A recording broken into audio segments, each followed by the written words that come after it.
We have this meeting coming up in Europe. Let's take a look at this. European ministers are holding emergency nuclear talks with the Iranian Foreign Ministry today, according to sources. It's being led by what's called, Mike, the Troika. So who are the Troika?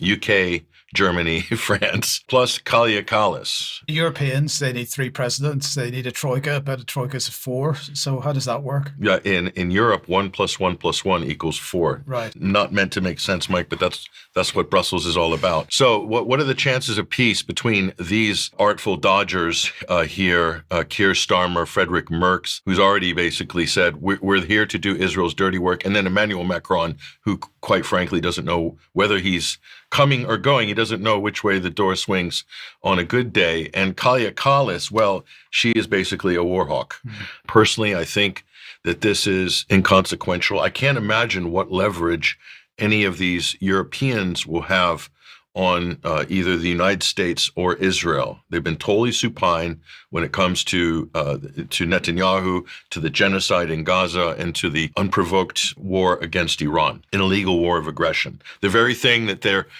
up in arms and raising Cain with Russia over in Ukraine, they've got nothing to say about Israel. Israel wants to assassinate the entire Iranian government. They've already done half the government on the first day of the attack. They've killed all the top officials. This should be a crisis moment. So the question is, what's Europe going to do here?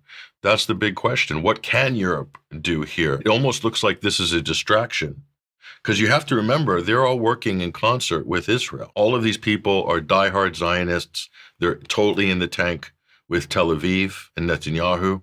And they can't do anything, I think, to sway Donald Trump. What leverage does Europe have? A very good question. They're putting on a front, but is this just good cop, bad cop exercise going on, do you think? Well, if you consider, Mike, what Seymour Hersh has published there, wouldn't this be a nice distraction to try to, they think they can lower the guard of the Iranians and then come in hard with a bombing campaign on the weekend? Because isn't that what the United States and Israel did already? Right. With the nuclear talks? In the 6th round of talks, they managed to admitted, we reported on it last week on this program, that Israel's plan was to lull the Iranians into complacency while planning a surprise attack.